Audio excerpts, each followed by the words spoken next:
educación y como profesional también tengo todo un tema de una historia detrás que en otro momento se las voy a contar. Entonces, lo primero, el saber es sinónimo de conocimiento. Saber, conocer. ¿Ya? No es lo mismo, es sinónimo. Entonces, si yo quiero saber, tengo que conocer. ¿Cómo puedo conocer? Y lo amarillo, el triángulo amarillo dice, existen diversas fuentes de conocimiento. ¿Ya? Y hoy vamos a remitirnos a dos. Una es el conocimiento o el saber científico, y la otra, que es lo azul, serían otros saberes. Podría ser de la experiencia, pero además hay otros saberes más allá de la experiencia. Pero ahí se puede resumir cualquier otro conocimiento que no sea científico. Creo que es errado hacer esa clasificación tan básica, porque los otros saberes son muchísimos y son muy importantes en el proceso de atención a los padecimientos de las personas. ¿Ya? Pero como no es el objetivo en este momento de la asignatura, estamos haciendo algo más pedagógico, algo más didáctico, lo vamos a dejar así. Entonces, en palabras simples sería conocimiento científico y después conocimiento no científico. Creo que así quedaría bien la primera subclasificación. Pero ese mundo de la experiencia tiene que ver con lo que yo vivo, cómo soluciono un problema de salud. Ustedes me pueden decir, yo me resfrié. Yo les puedo preguntar, fueron al médico, le indicaron paracetamol o un antihistamínico, o le dieron quizá un antibiótico porque sospechó de que podría ser algo bacteriano. Y la persona me dice, no, tomé una agüita de hierba, hice reposo y me puse unos pañitos tibios para la fiebre. Entonces, eso es una experiencia que busca una sanación, pero no necesariamente esa experiencia, y puede que alcance la sanación también, pero no necesariamente esa ciencia esa experiencia está basada en el conocimiento científico. Ahí hay una gran diferencia. ¿Ya? Y eso se resume con el concepto de saber también, pero forma parte de otra historia que no la voy a profundizar. ¿Cuál es la definición de salud que nosotros conocemos? Según la OMS, desde hace mucho tiempo se cambió la definición de ausencia de enfermedad, salud sinónimo de ausencia de enfermedad, a un estado de completo bienestar biopsicosocial. Yo lo coloco con signo de pregunta porque si bien en una carrera de la salud apunta mucho a eso, para mí, que trasciendo solamente la salud y que utilizo otras disciplinas para analizar los problemas de salud, creo que estado es una palabra que queda corta. No obstante, la epidemiología está fundada, la epidemiología clásica, en base a análisis de estados. Pero yo creo que una persona, si lo llevamos a la realidad y a la experiencia, una persona no es que está sana o está enferma. Una persona está viviendo un proceso donde busca aliviar sus malestares. Y en ese proceso puede calificar como sana o enferma, pero aún así seguir con malestares. Yo no me sano de un instante a otro. Yo no me tomo la pastilla y ya dejé de ser enfermo. Sigo un tratamiento hasta que llega un momento en el que yo no sé cuál es, porque nunca está así como no es de un instante a otro. Yo me voy sintiendo mejor en el relato de las personas hasta que, parece que ya no estoy enfermo. Entonces no es un estado. Ahora, también entiendo que es mucho más fácil, mucho más cómodo comunicarlo como un estado, que lo puedo analizar, enfermo sano, clasifico, soy más eficiente, soy más rápido. Todo eso tiene una explicación, un fundamento y un porqué. Ahora, en la clínica, en la práctica, cuando ustedes estén con pacientes, es más práctico enfermo sano, porque eso determina, sigue viniendo a fisioterapia o lo doy de alta. Pero ojo, hay una contradicción. Cuando ustedes lo dan de alta, bueno, no lo han vivido, pero lo van a vivir.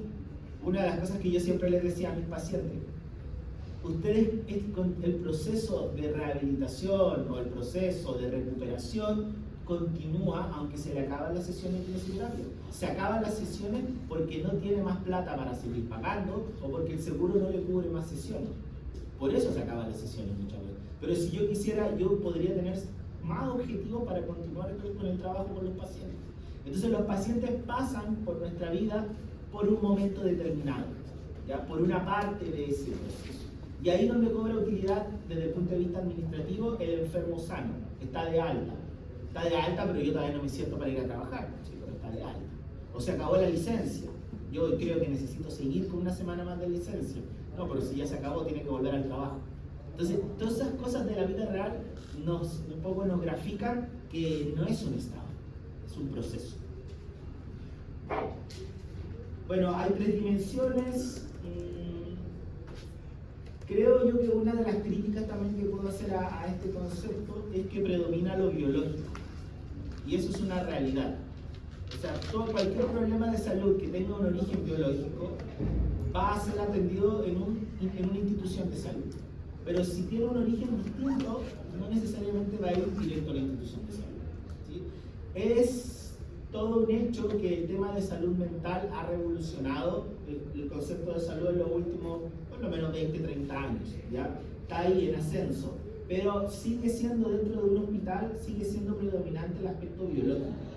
Lo de salud mental se asocia al auge que ha tenido la psicología, pero la psicología se ha tenido que construir, ha tenido que demostrar que un problema tiene una causa biológica. O sea, cuando hablamos de depresión, hablamos de ansiedad o hablamos de déficit atencional, no solo la psicología, también la psiquiatría, o una parte de la psiquiatría, no toda, ha tenido que construir un relato donde diga hay una alteración de conexiones neuronales, hay un problema de sinapsis, hay un sobrecargo energético, tiene que llevarlo a lo físico, porque si no lo lleva a lo físico, pierde fuerza, no existe ese cuadro clínico.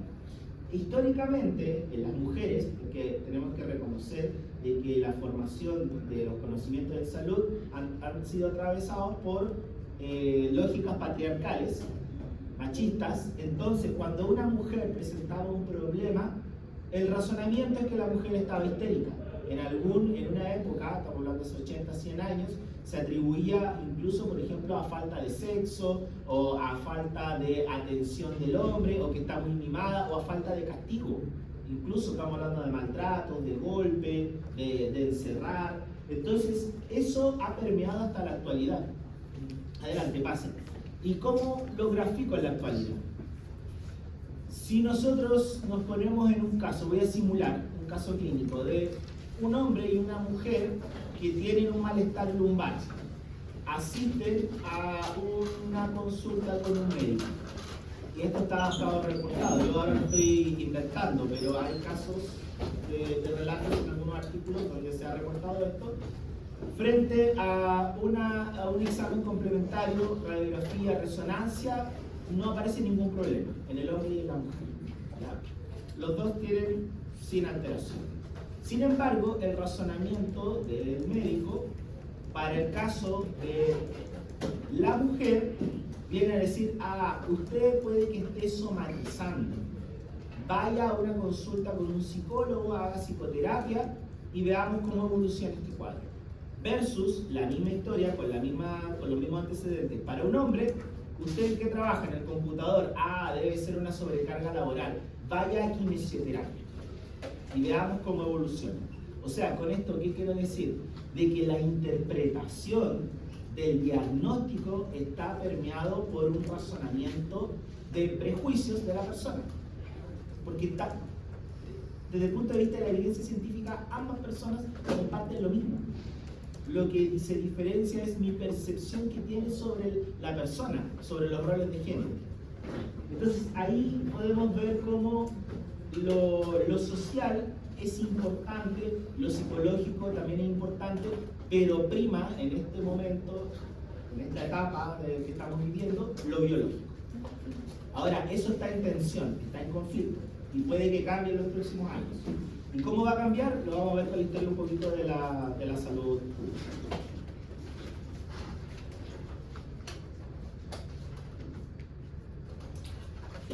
Yo les decía la semana pasada de que salud pública, ¿qué es salud pública? ¿Cómo se define? Bueno, vamos a partir con una serie de propuestas de lo que no es salud pública o es parcialmente salud pública. Y lo primero y más conocido de salud pública es el adjetivo de la acción gubernamental. O sea, la salud pública es la salud que da el Estado. O sea, salud pública es ir al hospital e ir a hacer FAM, no ir a la clínica. No sé si han escuchado ese concepto, algunos de ustedes, de salud pública. ¿Sí o no? Sí. Gracias. Ya, eso no es tan correcto. Eso no es salud pública. En parte sí lo es, pero no es todo, no es suficiente. Otro concepto que deriva del anterior es que es una acción del gobierno más una comunidad organizada, o sea, se refiere a el público, y ahí puede mezclar un poquito la comunidad organizada, puede ser las demandas sociales más el Estado, pero sigue muy de la mano con lo anterior, con una acción gubernamental, o puede ser también una ONG ahí que esté participando. Y eso deriva a otro razonamiento que dice servicios no personales de la salud, como por ejemplo el cuidado del medio ambiente, que también es una rama de la salud pública, pero eso no es salud pública. De ver el tema de incendios forestales, la contaminación por el smog, quizás la falta de agua, que pareciera ser que tiene que ver más con algo ajeno a la persona, ¿ya? Que repercute también indirectamente, pero eso sigue siendo insuficiente.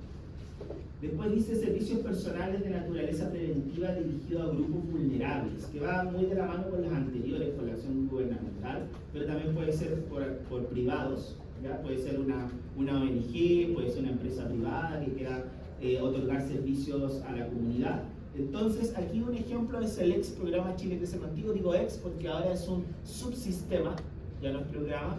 Tiene que ver con que forma parte de una política estable en el gobierno, independiente que haya izquierda o derecha en el poder, va a seguir esa iniciativa y está articulada con distintos ministerios además, por lo tanto ya no es solo de salud.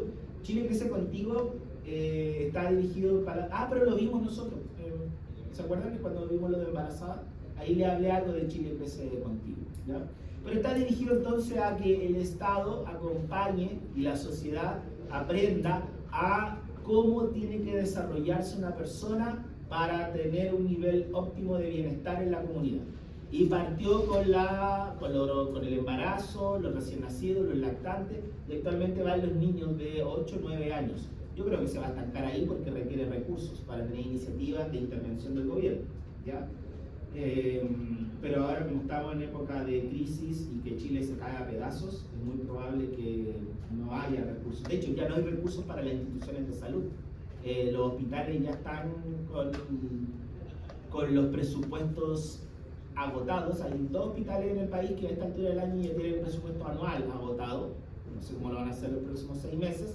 Y la mayoría de los hospitales se le acaba el presupuesto en octubre, más o menos, ¿ya? Es todo un tema. Cuando yo digo que se acaba el presupuesto, no significa que no le van a pagar los sueldos a los profesionales. Eso ya está garantizado para todo un año presupuestario. Pero para compra de insumos, para toda la operatividad de la institución, en eso se acaba el presupuesto. Y bueno, y compra también de servicios médicos para la lista de espera y otras cosas. Por último, dice padecimientos de alta frecuencia o peligrosidad. Y yo puse periodista en realidad para acordarme de que nos estamos refiriendo a estos eventos mundiales como el virus Zika fue en algún momento o tenemos la pandemia COVID-19. O sea, claro, hablamos de salud pública cuando ocurren estos eventos masivos. Pero salud pública es todo esto y más. Y si tuviéramos que definirlo como algo simple, salud pública es la salud de las poblaciones, de grupos de personas. Eso, así de sencillo, ¿ya? Salud de grupos de personas. Que claro, desde una lógica del Estado de Chile, que es muy asistencialista, es entendible que se haya construido ese imaginario, esa definición que es la salud que da el Estado. Pero es cualquier acción de salud dirigida a las personas, a un grupo de personas. Por lo tanto, una institución privada, una clínica, puede estar haciendo salud pública perfectamente. Otro detalle importante, que es el segundo punto que aparece ahí. La característica de esta salud en grupos de personas es que se analiza a nivel de población, no a nivel de individuo. Por lo tanto, a mí aquí, en este momento, no me interesaría cuál es la historia personal de salud de Leandro, por ejemplo. No me interesa la persona. Sí me interesa cuántas enfermedades hay en este grupo. Eso sí, cómo se comporta en el grupo. Por lo tanto, si yo veo un caso raro, grave y aislado, probablemente no va a ser tanto de mi interés. Sí lo puedo abordar desde una lógica de salud pública, pero como es caro y es poco frecuente y me afecta poco al resto, muchas veces lo ignoro. Entonces eso queda para quién, dependiendo de la organización de la sociedad. Si tiene recursos, como estamos hablando en países desarrollados, no sé, Finlandia, Noruega, Suiza, nos vamos a hacer cargo desde la salud pública, cuando hay un equipo que pesquise esos casos muy puntuales y entreguemos una atención de salud. Pero si me voy a Chile, Perú, Bolivia, eso queda en el olvido. O sea, que alguien, que algún privado caritativo millonario como Farcas done algo para que hagamos algo con esa persona. O construyamos la Teletón, como que es una institución súper potente que a los quienes nos ha dado mucha experiencia, pero desde el punto de vista administrativo vivimos de la caridad. No hay una garantía como sociedad de los niños que asisten a la Teletón. O sea, depende de qué año a año se juntan los recursos. No hay una garantía. ¿Ya? Eso tiene que ver con políticas, con Estado, con sociedad en un momento determinado del tiempo. Entonces, con eso ustedes se pueden dar cuenta que salud pública, por lo general, lleva a un cargo en el que se toman decisiones para la comunidad. Cuando ustedes se especializan en salud pública, probablemente, se los dije la semana pasada, esto les va a servir para ser director de un programa cardiovascular, programa de rehabilitación, director de la Teletón, incluso director del hospital, si quieren, del Ministerio de Salud. Tiene que ver con cargos directivos para que ustedes tomen decisiones complejas que repercuten en la acción clínica de los profesionales. Esa es la utilidad de salud pública. ¿Ya? Entonces ustedes van a ser como jefes. Jefes en el sentido de qué decisión tomo para transformar la salud de la población, pero no del caso puntual de Juanito probablemente. ¿Sí? Eso es súper importante que lo tengan en cuenta. Suena feo, pero es más o menos para que didácticamente lo puedan incorporar. ¿Ya? Y la salud pública entonces va a tener, porque hay una profesión, se llaman saludristas, que lo voy a definir más adelante. La salud pública tiene dos grandes roles.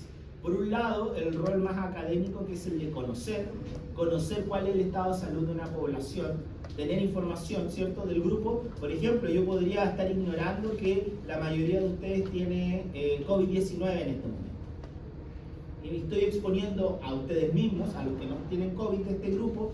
Yo me estoy exponiendo, pero el yo no importa, porque importa la población. Estoy exponiendo a las personas del aulario, estoy exponiendo al campus, estoy exponiendo a la población aledaña, estoy generando un foco de transmisión dependiendo del transporte público que ustedes usen o transporte privado, si suben a una línea de autobús, de micro, o a una línea de colectivo, o si se van caminando.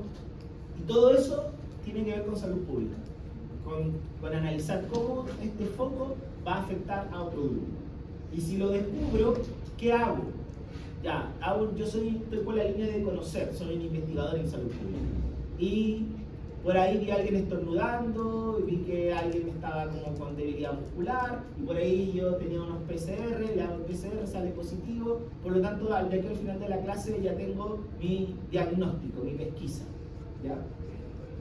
Cuando yo tengo información, en realidad lo que hago es transmitírselo a la jefa de carrera, a la decanatura, al servicio de salud, que es el MinSal, al hospital, etc.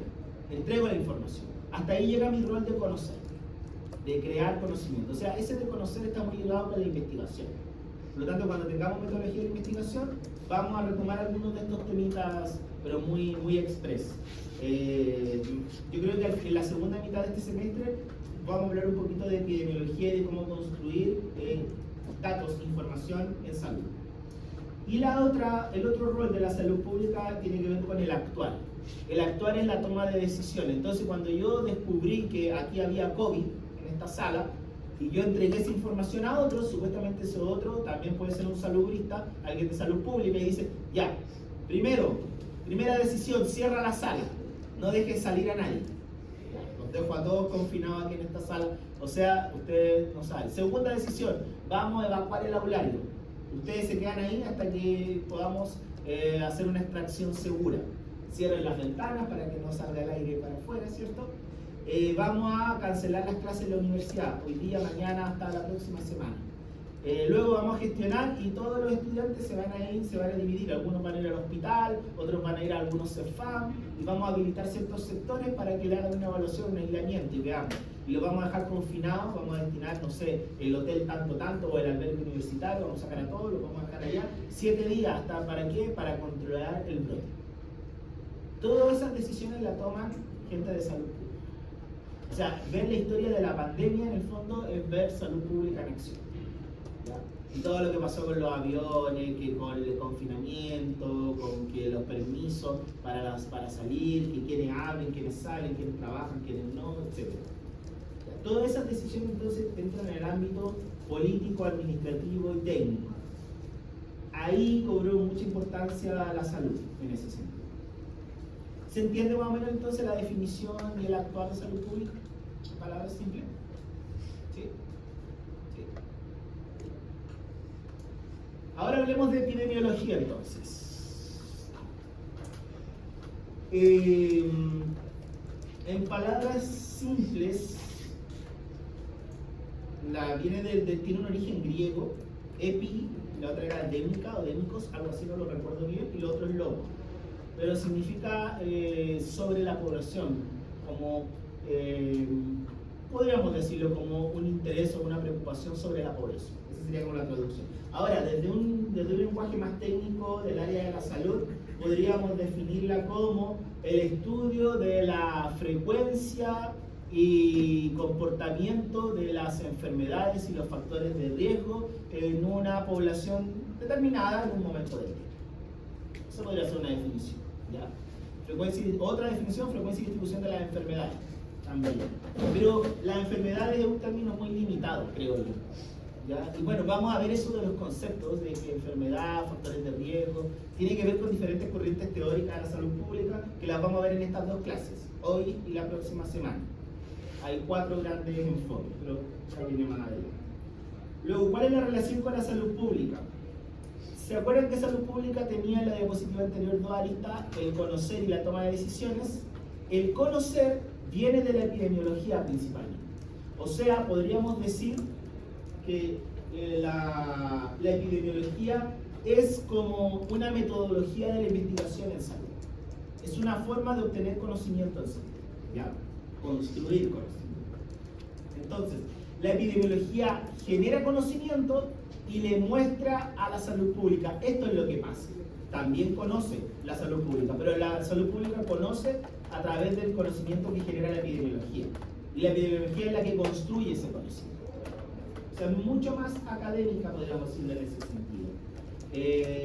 Luego dice, existe una epidemiología clínica, porque la epidemiología clásica, si es la que le da el conocimiento a la salud pública, está enfocada en las poblaciones, pero en medicina, que se mezclan las profesiones también y los roles, en medicina les interesa mucho qué pasa con el paciente.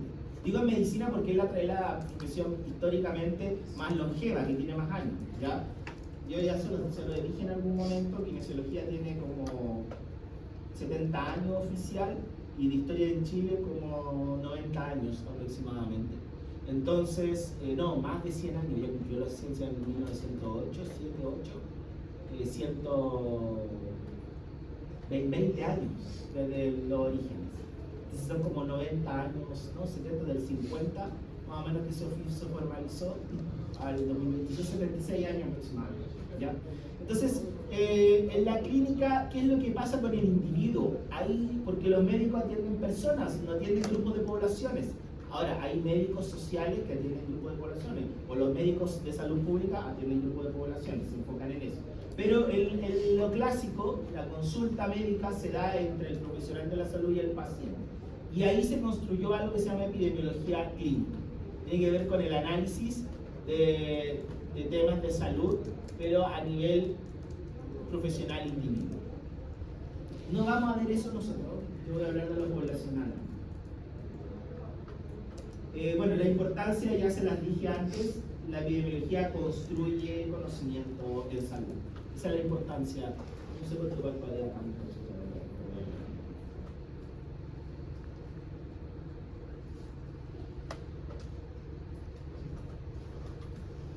Veamos cómo va. Otra cosa importante entonces, lo que es epidemiología, voy a invertir acá. Lo que es epidemiología y... no se puede invertir eso.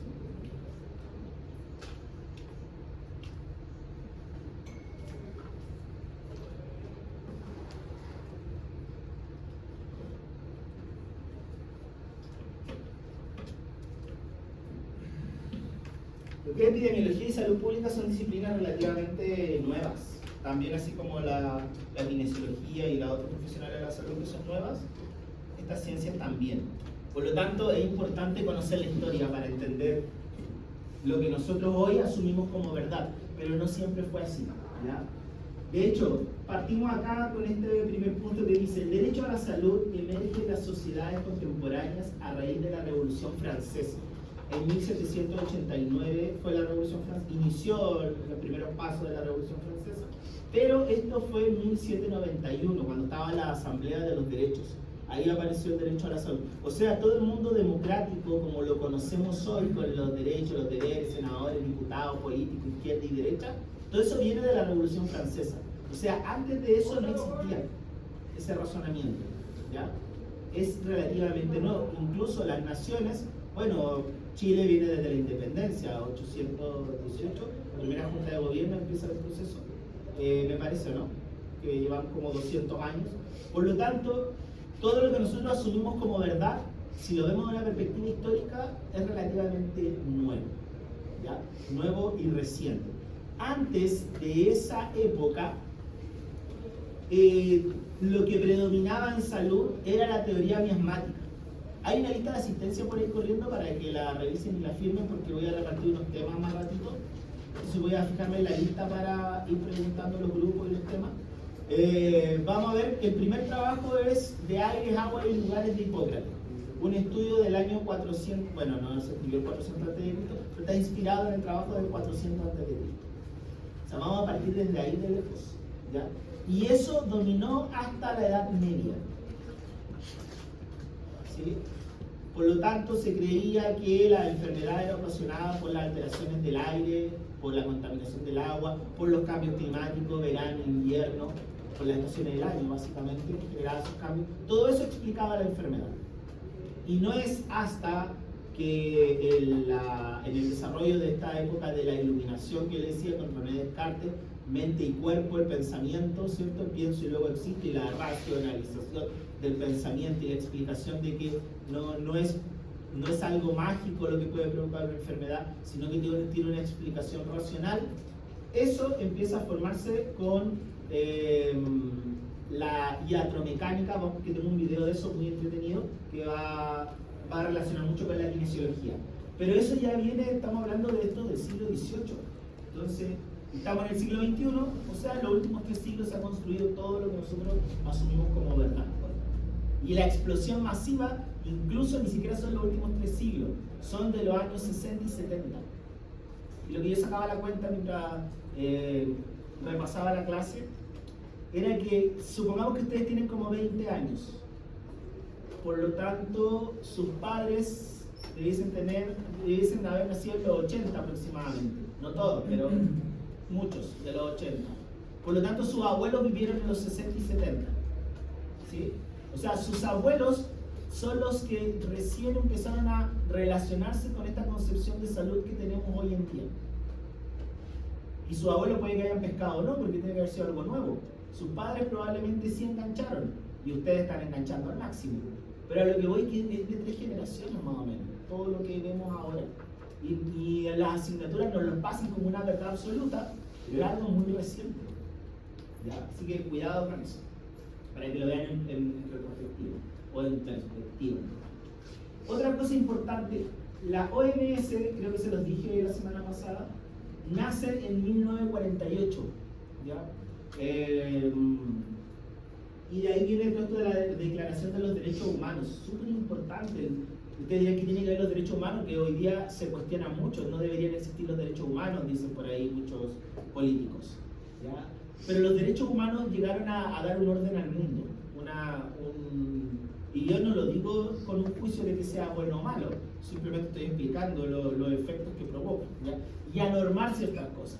Es por derechos humanos que se construyen instituciones como la OMS, que vienen a decir cómo tiene que ser la salud, y por lo tanto hay que definir qué es la salud y qué tiene que ser un profesional de la salud. O sea, que se legalice la kinesiología en Chile está ligado a que en algún momento se construyó Derechos Humanos, OMS y una serie de normas y decretos globales que Chile tradujo en término local. En 1946 se define como el estado de completo bienestar físico, mental y social, no solo la ausencia de enfermedad. O sea, ahí se cambió el concepto, 1946. Y en 1964, este personaje, Milton Terris, propone una pequeña modificación, dice, un estado completo de bienestar físico, mental y social, con capacidad de funcionamiento y no solo la ausencia de afecciones o enfermedad. Y aquí entra un concepto importante que es de interés para la kinesiología, la funcionalidad. O sea, no basta con que tú no tengas ni factores de riesgo y que tengas un equilibrio biológico, mental y social.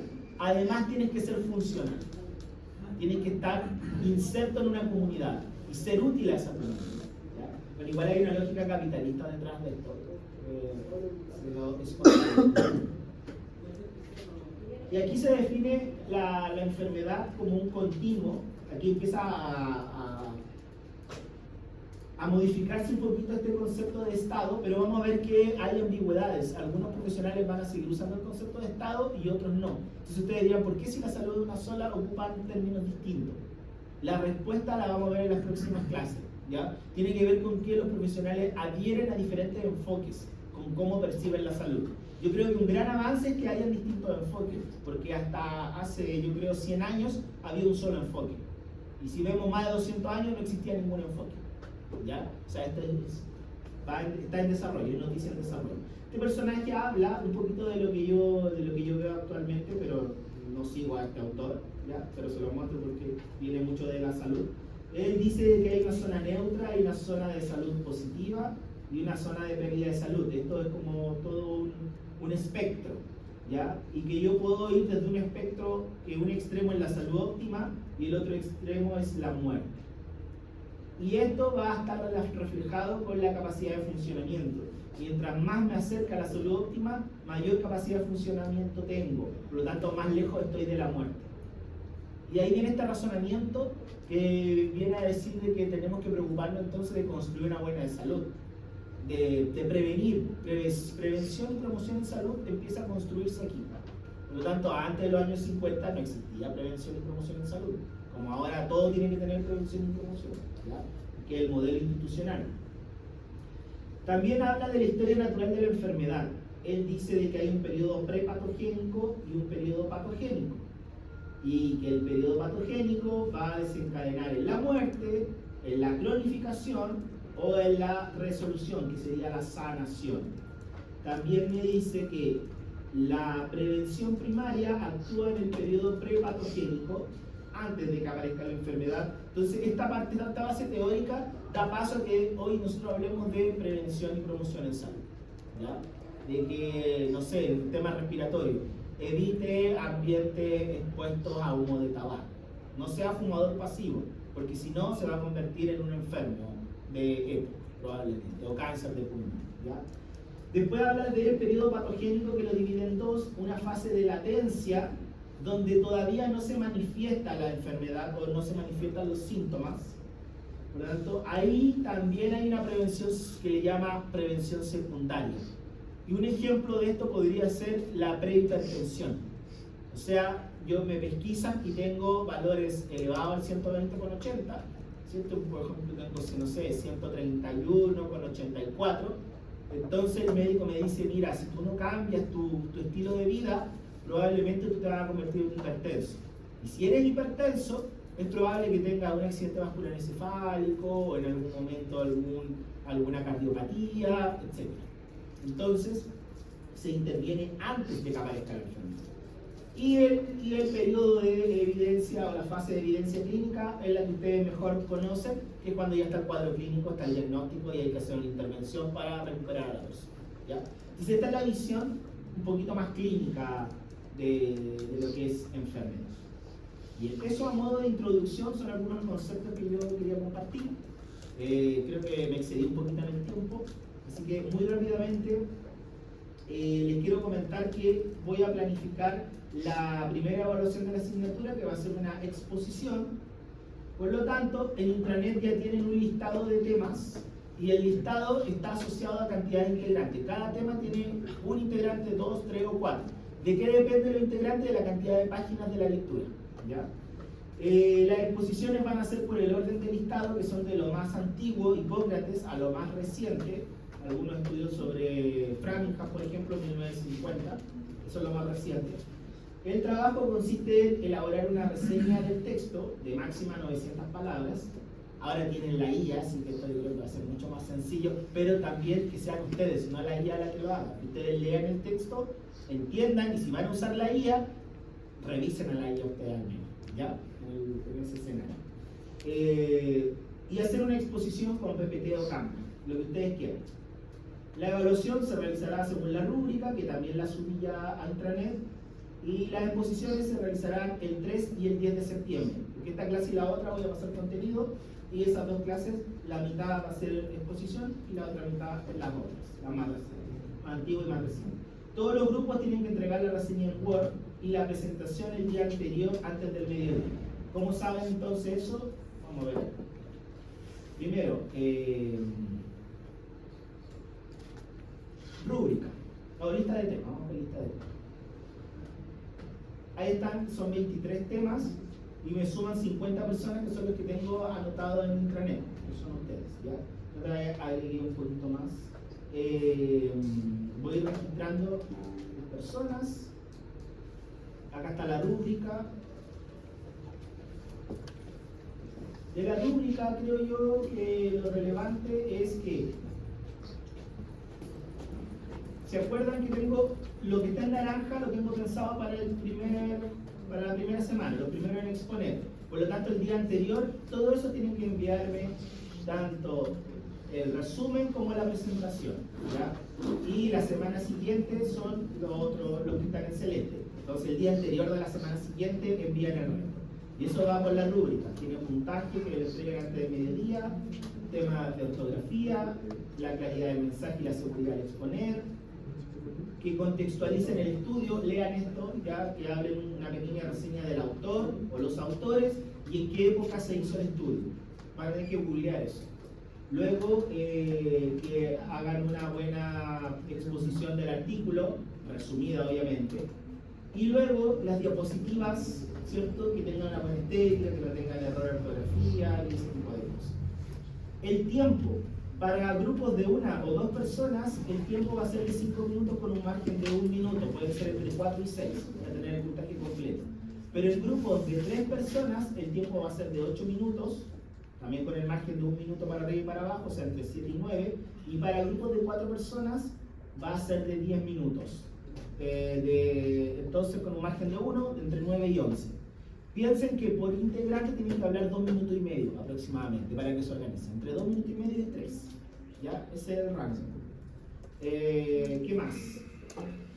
Si, como en la rúbrica, el tiempo se penaliza, si se pasan más de 2 minutos, que es el puntaje 0, o sea, en vez de 5, pasaron el 7 y 1 segundo, yo voy a cortar las presentaciones. Voy a decir, ya, tiempo, como si fuese un seminario, y pasan a sentarse, y hasta donde llegó. ¿Ya? Y eso afectará en la rúbrica. ¿Por qué hago eso? Porque son muchos grupos y tienen que caberme en las 2 semanas, no me puedo pasar. Entonces, si yo dejo un grupo más, después puede tener que extender y no me puedo pasar al horario de la clase siguiente. Me imagino que tienen clases después o ocuparán esta sala después. Entonces, tengo que hacer calzar que todos los grupos me quepan en los 90 minutos que dura la clase. ¿Ya? Por eso que voy a cortar en esos escenarios. El libro está el link aquí. No se los pude subir a internet porque pesa como 70 megabytes y el límite creo que era 16.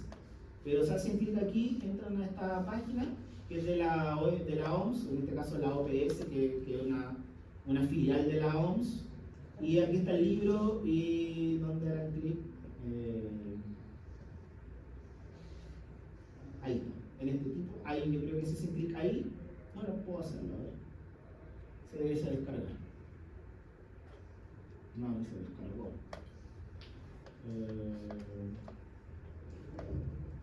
Aquí, ahí está. Abajo de archivos, hacen clic y ahí debe descargarse.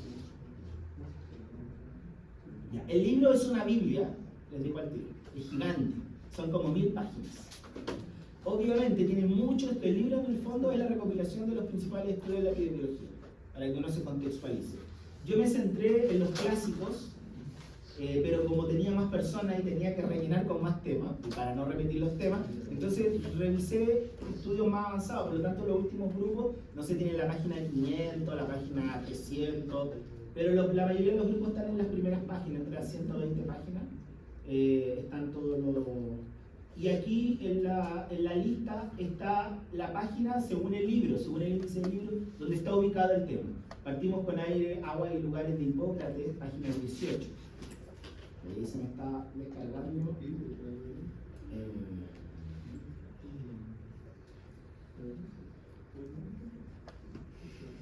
Bueno, ¿tienen la lista por ahí para ir preguntando? Está el libro. Creo que el grupo tiene que ser con las personas que están acá, ¿no? No, puede ser que usted inscribir en su grupo a personas que no están. Ahí está el índice, por ejemplo, de aire, agua y lugares. Aquí está página 18. Y en la 20 empieza otro estudio. Por lo tanto, el de Hipócrates tiene 2 páginas. ¿Ya? ¿Qué tiene la lista? Ah, ya. Ya, terminen de anotarse entonces. ¿Quién más falta? ¿Usted falta gente? Ya, terminen de anotarse. Después veo eso entonces.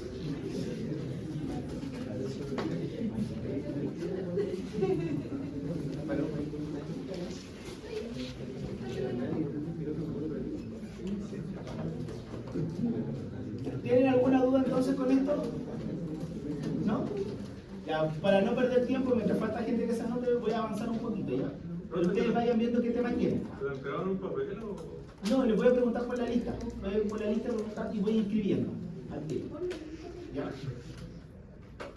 Bien, y aquí una pequeña, una ayuda de internet que es una síntesis, en el fondo que ustedes hagan un resumen de la lectura y que también generen alguna parte o una opinión, ¿ya? De qué les pareció lo que ustedes vieron. Eso es una reseña.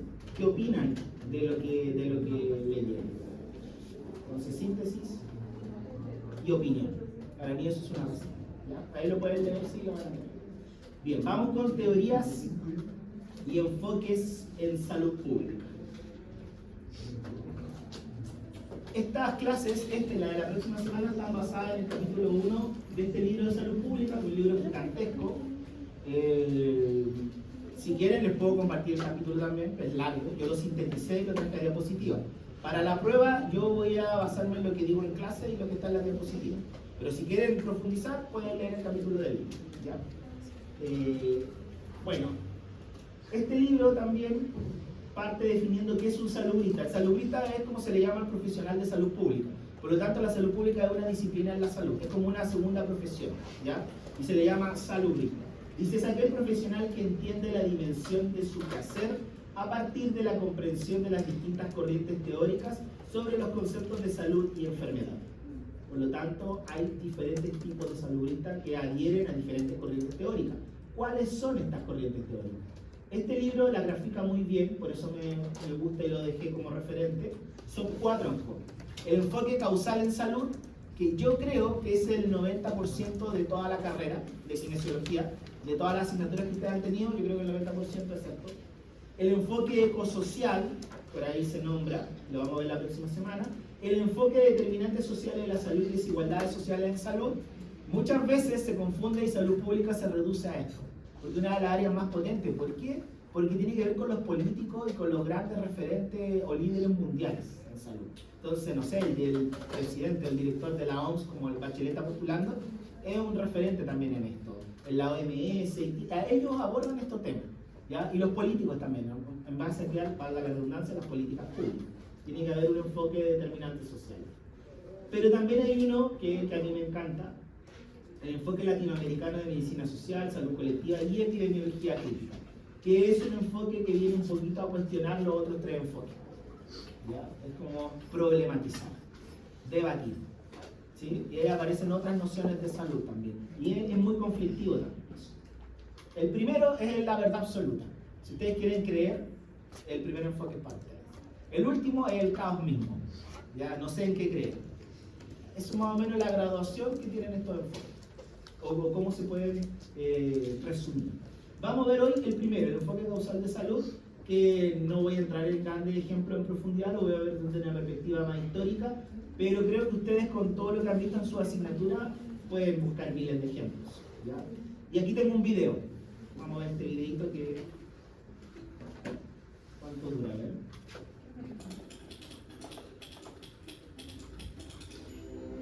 ¿Alguna vez te has preguntado qué somos realmente? ¿Un alma? ¿Un conjunto de órganos? ¿O quizás una máquina perfecta?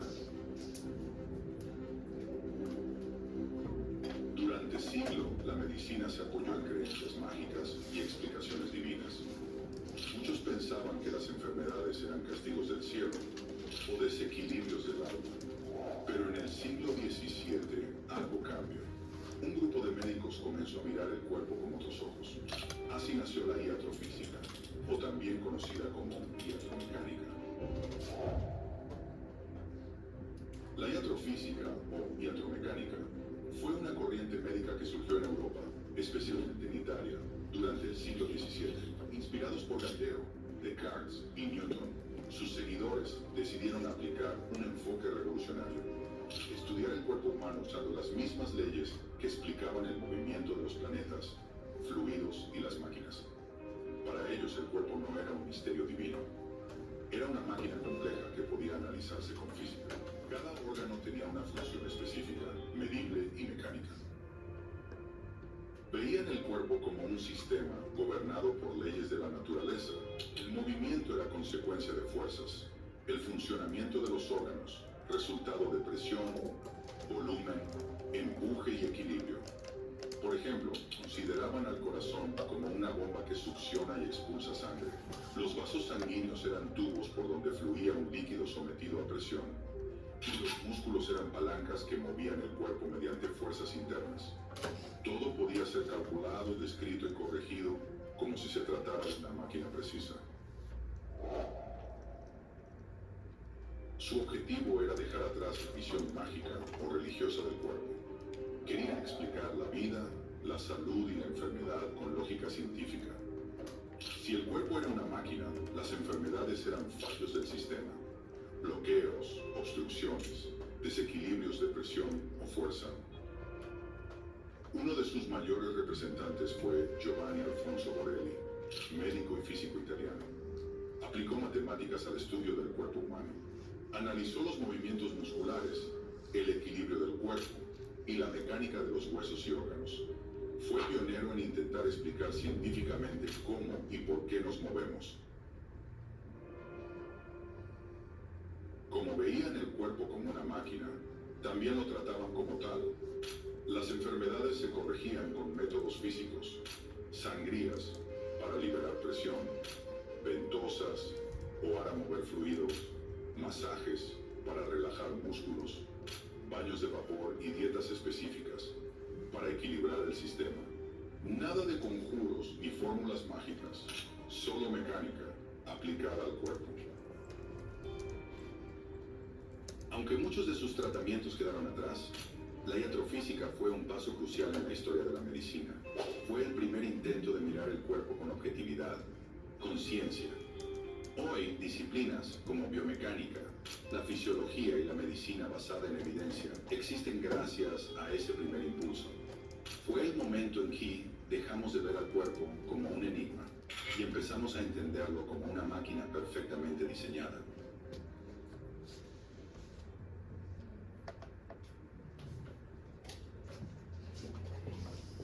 Ese es el origen entonces de la visión más dogmática de la salud que tenemos, ¿ya?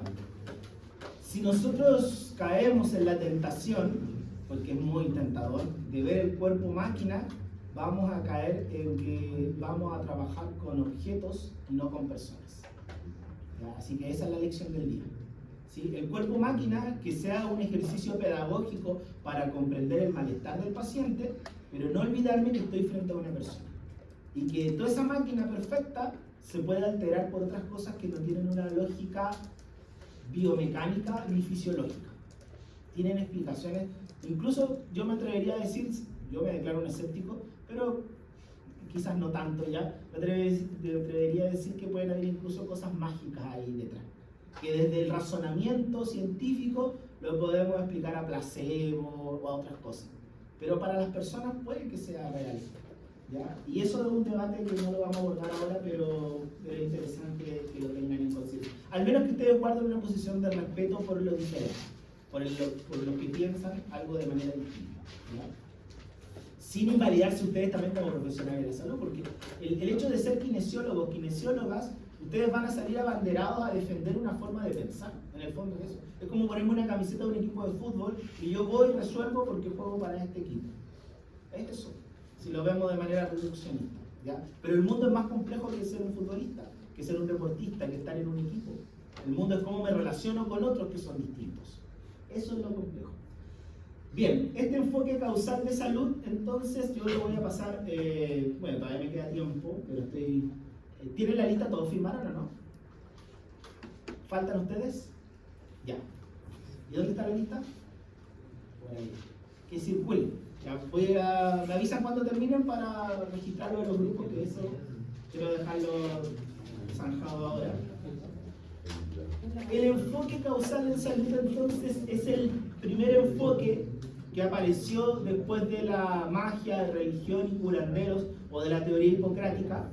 De hecho, Hipócrates tiene repercusiones hasta hoy. Cuando ustedes vayan a su ceremonia de titulación, de graduación, y estén en el aula magna junto a su familia, estén con todo el traje y el gorrito, ¿cierto?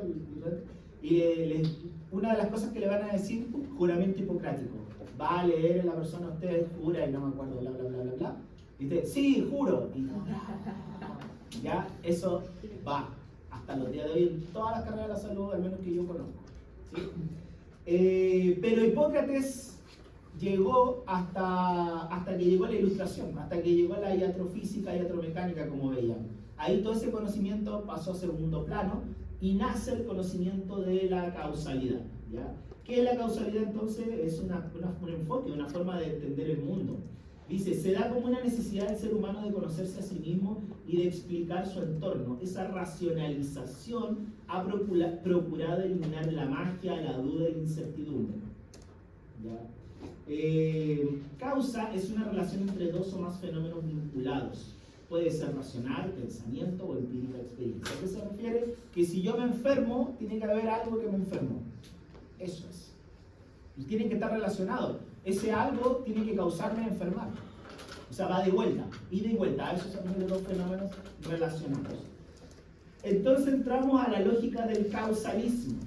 En la ciencia, dice, se enmarca en tres supuestos. Uno, identificar el nexo causal general o particular. ¿Qué es lo que causa qué? ¿Cuál es la unión? ¿Ya? No sé, fumar provoca cáncer, por decir. Observar el principio de ley general de causación. Misma causa produce mismo efecto. ¿Cuál es la causa entonces más profunda? No, que hay elementos patógenos, contaminantes o cancerígenos. Por eso que no solo el fumar produce cáncer, quizás el uso de la comida ultraprocesada también provoca cáncer. El consumo excesivo de alcohol provoca cáncer, ¿ya? Y así sucesivamente, voy viendo. Pero ¿qué es lo que es? No es la sustancia, son ciertos agentes y hay un proceso fisiopatológico que interactúa con las células y genera envía una señal de que hay un crecimiento anormal y que invalida el sistema linfático y el sistema inmunológico se deprime y el cuerpo entiende una señal de que tiene que atacarse a sí mismo y bla bla. Y ahí vamos creando, construyendo el cuadro clínico. ¿Cuál es el pensamiento de doctrina? Todo tiene una causa, nada sucede en el mundo sin una causa y nada puede dejar de existir sin una causa. ¿Ya? Existir y dejar de existir. O sea, todo tiene una explicación. Ese es el razonamiento causal. Y es fuerte también porque entonces yo tengo que vivir encontrando una explicación a todo. Por lo tanto, ahí anulo la magia, la espiritualidad, todo eso, porque yo no puedo demostrar a Dios. Esto va en clara guerra contra el pensamiento que es centrado en Dios hasta esa época. Ahí cambió, ¿ya? Ya lo espiritual pasa a segundo plano. Entonces, en el siglo XVII, esto estuvo alimentado por la ciencia de la mecánica de Galileo y Newton, fue lo que decía el video un poco, la iatromecánica o iatrofísica, ¿ya? Y aquí hablan de dos conceptos, causa necesaria y causa suficiente. Eso es importante destacarlo. Causa necesaria, dice, siempre que existe el efecto, debe estar presente la causa. O sea, para que yo tenga la enfermedad, tiene que haber algo ahí siempre, ¿ya? No sé, busquemos un ejemplo rápido. Para que yo tenga COVID, tiene que haber estado el virus, el agente patógeno, el COVID o el SARS-CoV-2, ¿cierto? Que se resume como COVID-19. Sin ese SARS-CoV-2 yo no puedo tener COVID. A eso se refiere, ¿ya? Es necesario. Pero también están las causas suficientes. Siempre, perdón, que existe la causa, está presente el efecto. Esto generó un conflicto después que vamos a hablar de la multicausalidad. Pero tiene que ver con que para que yo tenga un infarto agudo del miocardio, quizás es suficiente con haber tenido previamente una diabetes, con que yo haya tenido una mala alimentación, que haya tenido un sobrepeso, una obesidad. Con eso es suficiente para que esté el efecto, ¿ya? A eso se refiere. En el siglo XIX se utiliza el determinismo causal para explicar las enfermedades, porque esto, bueno, yo di el ejemplo del infarto agudo, que es más moderno, son las enfermedades crónicas no transmisibles. Esto fue pensado básicamente en el paradigma de las enfermedades infecciosas. Estamos hablando del siglo XIX, 1874. Por ejemplo, ahí tuvo unos premios Luis Pasteur por la fermentación de la cerveza. O en 1882 tuvo un premio también Koch por la tuberculosis. Entonces, con esto, lo que hablaba, ahí dice la premisa, una causa, una enfermedad. Si yo estoy expuesto al bacilo de Koch, voy a tener tuberculosis. Si tengo tuberculosis, es porque estuvo el bacilo de Koch.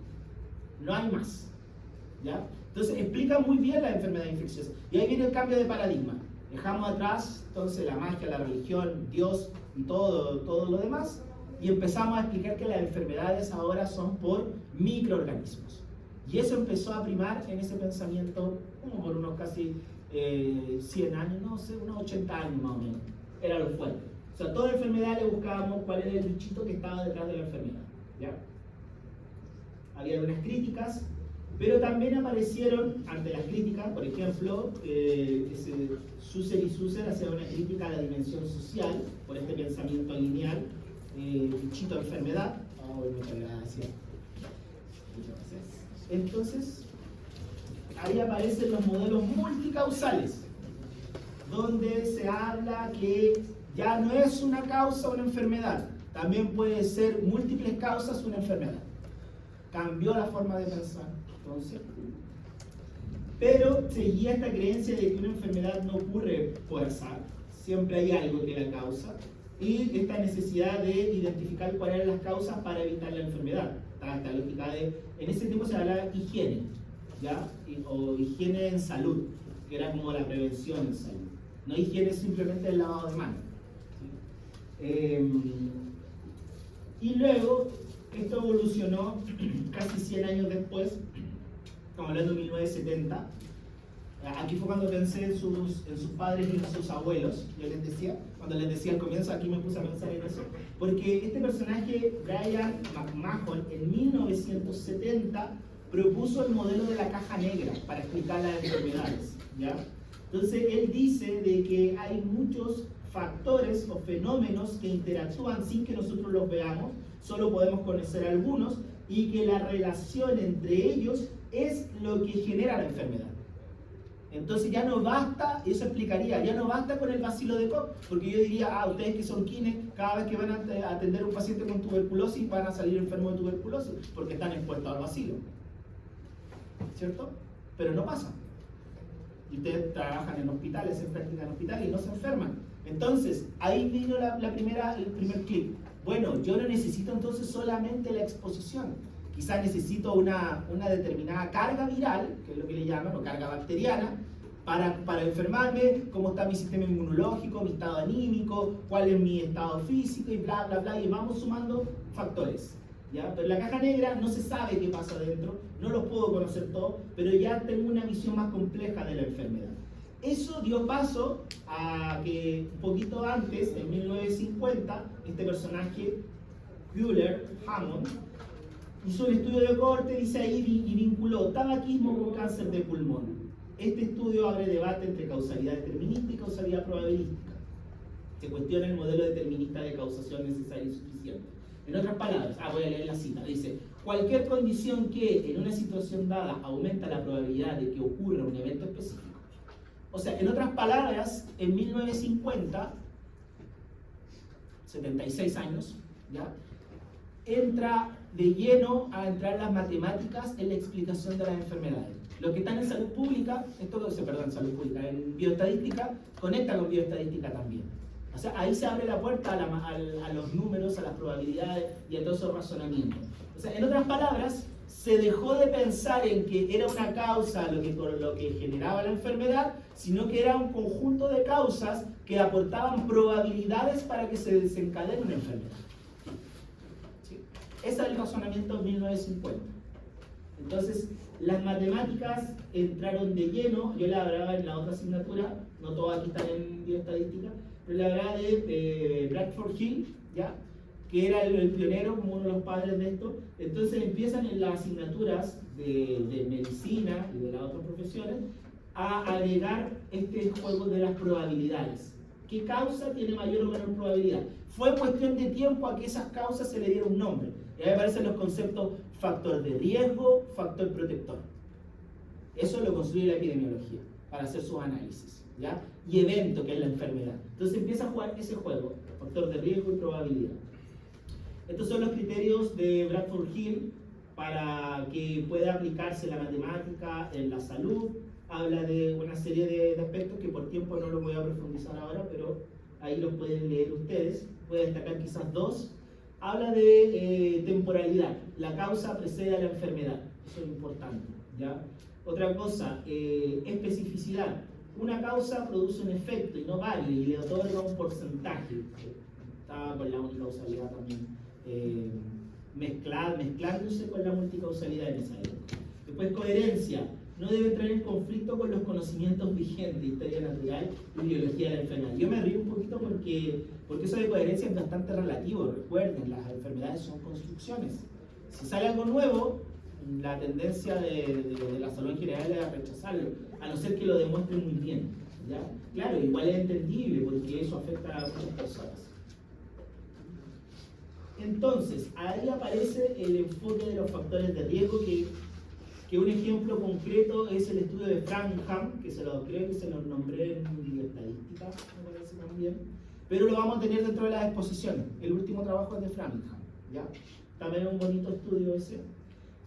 Dice, factor de riesgo se entiende como una característica, condición o comportamiento identificable y medible, eso es muy importante, medible, asociado con un incremento en la probabilidad de ocurrencia de una enfermedad y tiene una responsabilidad causal en su etiología. Entonces, el factor de riesgo no es determinante, sino que aumenta la probabilidad de desarrollar una enfermedad.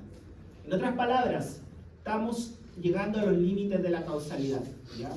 Porque la causalidad partió desde la determinación máxima. Estoy expuesto a la gente, al virus o a la bacteria, me enfermo. Cambio a la teoría de la caja negra, al paradigma, y yo digo, estoy expuesto al virus o a la bacteria y tengo una determinada probabilidad de enfermar. En síntesis, ese es el cambio de razonamiento, de un paradigma a otro, ¿ya? Que entra en las matemáticas, entra en las probabilidades. Que en la práctica clínica yo la enuncie como una verdad absoluta y omita las probabilidades es otra historia. Pues pasa mucho, como yo comunico al paciente algo. A ustedes le dicen, tiene que hacer ejercicio físico 3 veces a la semana por 45 minutos o más, de intensidad moderada vigorosa. Yo me lo sé de memoria viendo el IPAC, ¿cierto? Ya, yo se lo digo y se lo doy como orden. Pero eso es una probabilidad, o sea, si esa persona hace eso, está inspirado en esto. Es altamente probable de que tenga menos enfermedades. Pero yo no le digo eso. Y si usted quiere ser saludable, tiene que hacerlo. O con el de fumar. Usted no tiene que fumar porque si no va a tener cáncer de pulmón. Yo no le digo, hay una alta probabilidad de que tenga cáncer de pulmón. Le digo, no tiene que fumar. ¿Sí? Pero ahí entran los conflictos, que eso no es salud pública, sí, es salud pública, pero no lo ha abordado también la salud pública todavía. El conflicto entre lo que yo digo y lo que el paciente hace, que son dos mundos aparte, ¿ya? Yo creo que eso es más para otra asignatura en este momento. El factor de riesgo, entonces ya leí esa parte, dice, la crítica a este enfoque es que se considera reduccionista. Y el reduccionista es como que algo complejo lo digo de manera simple. Entonces, al resumir, pierdo muchos elementos importantes de esa observación. Y exacerba la responsabilidad individual frente a la gestión del riesgo. Eso es súper importante. Aquí ocurre la transformación. Yo creo que uno de los grandes pecados que tenemos en la clínica, se los digo para que ojalá no lo cometan, es que todo es culpa del paciente. O sea, se enfermó y el médico va y lo reta. ¿Por qué hizo? ¿Por qué hizo esto? No tiene que hacer esto. Usted sabe que no tiene que hacer eso. Y los adultos mayores lo grafican muy bien. Voy y no quiero que me reten. No le voy a decir esto porque me va a retar. Todo es culpa del paciente. Hoy en salud es así, ¿ya?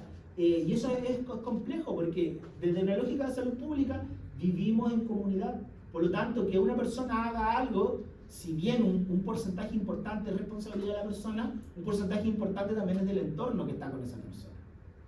Entonces, es un error para mí, en lo personal, que nosotros estemos responsabilizando a las personas de todo, ¿ya?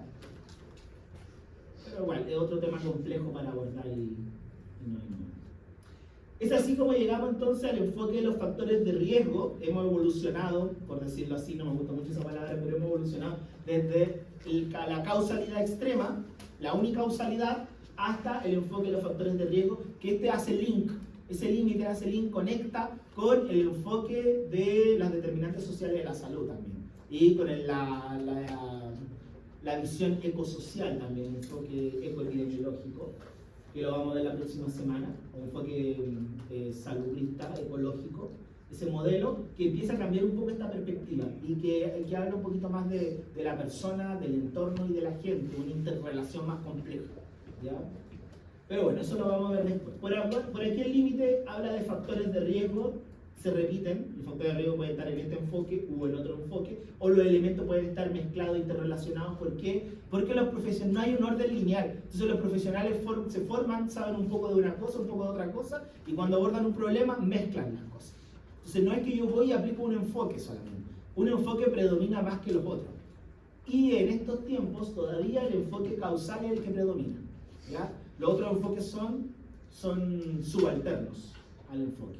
Yo puedo intentar o luchar más por un enfoque, dependiendo del problema, pero siempre prima el causal, el biologicista. Dice, por otro lado, la OMS ha incorporado este enfoque en su política institucional y ha seleccionado los riesgos más importantes para la salud humana a nivel global.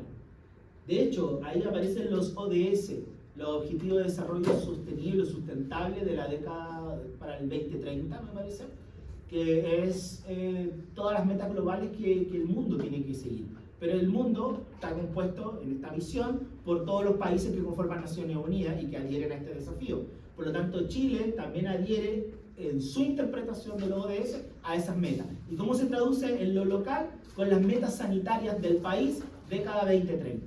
Pero las metas sanitarias, no quiero decir una copia, no es copiar y pegar, pero está inspirado en gran medida en los Objetivos de Desarrollo Sostenible, ¿ya? Entonces, de ahí que se grafica nuevamente el orden mundial que yo les digo, desde Naciones Unidas hasta el Estado chileno. Y el Estado chileno lo baja. Del Ministerio de Salud viene a las Seremías de Salud, y de las Seremías de Salud al hospital, a los CEFAM, pero también pasa un control por la aseguradora, FONASA y SAPRE, y por ahí también llego a las clínicas y consultas privadas. Por lo tanto, al final, lo macro, algo que se define en una asamblea de Naciones Unidas o de la OMS, va a llegar tarde o temprano, con un desfase de años, a la consulta misma. Los factores de riesgo se clasifican en fisiológicos, como por ejemplo ahí sale la presión arterial, valores sanguíneos, IMC, peso, talla, VO2 max, todo lo que nosotros vimos en la otra asignatura. Comportamiento, estilo de vida, o sea, sedentarismo, consumo de alcohol, consumo de tabaco, consumo de drogas, hábitos o conductas sexuales de riesgo, también tiene que ver con eso. Ambientales, lo que pasó, la lluvia que hubo, la nube de polvo, o la que llamo lluvia de arena o lluvia de tierra, más sumada después a la otra lluvia, el barro, o la contaminación ambiental, el smog en Santiago, la contaminación de agua, la contaminación de polimetales acá en Arica, Cerro Chuño, por ejemplo, otro temazo, que ojalá lo podamos ver en alguna clase, les voy a mencionar algo de eso, o factores de riesgo socioeconómico, la pobreza. Qué terrible, ¿ya? O la desigualdad también, otro factor importante. Bien, creo que me apuré mucho, ustedes estaban preocupados porque no me alcancé el tiempo. Me aceleré, pero ahora tengo la lista, quiero ver los temas. ¿Ya quieren escribir?